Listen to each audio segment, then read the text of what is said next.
আসুন মথি ৭ অধ্যায় যাই।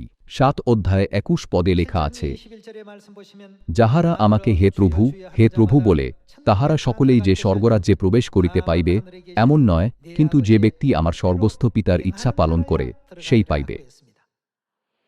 কর শব্দটির মধ্যে এমন কিছু বিধান এবং ব্যবস্থা নিহিত আছে যা আমাদের অবশ্যই পালন করা উচিত, তাই নয় কি? যারা আমার পিতার ইচ্ছা পালন করে, তারা কোথায় যাবে? তারা স্বর্গরাজ্যে প্রবেশ করবে। ঈশ্বর আমাদের সমস্ত পাপ ক্ষমা করেছেন এবং আমাদের নিস্তার পর্ব নামক নতুন নিয়মের পবিত্র পর্ব দিয়েছেন। রুটি ভাঙার সময় তিনি বলেছিলেন, এটা আমার শরীর, এবং দ্রাক্ষারস দেওয়ার সময় তিনি বলেছিলেন, এটা আমার রক্ত, এবং এই বাক্যের আড়ালে তিনি আরেকটি প্রতিজ্ঞা করেছিলেন। যোহন ৬ অধ্যায় ৫৪ পদে লেখা আছে, যে আমার মাংস ভোজন ও আমার রক্ত পান করে, সে তাদের কাছে কি আছে? অনন্ত জীবন পাইয়াছে। ঈশ্বর কেন অনন্ত জীবনের উপর জোর দিয়েছেন? যেহেতু স্বর্গরাজ্য হল সেই জগৎ যেখানে মৃত্যু নেই, তাই কেউ মরণশীল দেহ নিয়ে কখনোই স্বর্গরাজ্যে প্রবেশ করতে পারবে না। অতএব এই পৃথিবীতে নিস্তার পর্বের দ্বারা ঈশ্বর আমাদের আগেই অনন্ত জীবনের প্রতিজ্ঞা করেছেন।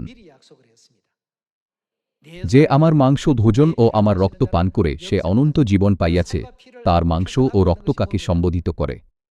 এটা কি নিস্তার পর্বের রুটি ও নিস্তার পর্বের দ্রাক্ষারস নয়?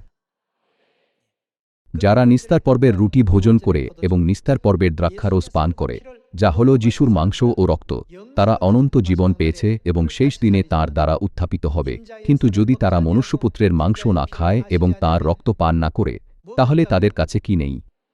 এটা লেখা আছে যে তাদের কাছে জীবন নেই। তাই এই সময় যেখানে নতুন নিয়মের নিস্তার পর্বের সত্য অনুপস্থিত, সেখানে জীবন নেই। তারা নিস্তার পর্ব এবং জীবন নামক সবকিছু নাশ করে দিয়েছিল।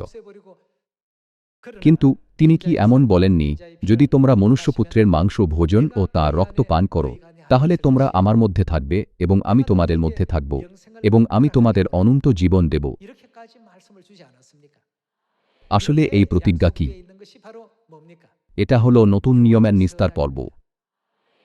পিতা ও মাতা আমাদের এমন শিক্ষা দিয়েছেন যা এমনকি স্বর্গের স্বর্গদূতরাও ঈর্ষা করে। এই মূল্যবান সত্যের বাক্যকে মূল্যহীন বলে বিবেচনা করবেন না। তার বদলে আসুন আমরা আমাদের প্রতিবেশীদের এবং আশেপাশের সকলের কাছে সম্মানের সাথে এগিয়ে যাই, এবং শুধু এটা বলার পরিবর্তে যে আসুন এবং রুটি ভোজন ও দ্রাক্ষারস পান করুন, তাদের কেন এটা করা দরকার সেটা স্পষ্টভাবে ব্যাখ্যা করি। আমাদের সকলকে সিজনের এমন সন্তান হওয়া উচিত যারা জানে যে কেন এটা করতে হবে। এইভাবে আসুন আমরা সবাই ঈশ্বরের কর্মী হওয়ার জন্য প্রচেষ্টা করি, যারা মনুষ্য জাতিকে প্রেম ও উদ্ধার দেওয়ার পিতা ও মাতার মহান উদ্দেশ্যকে জোরালোভাবে ভাগ করে।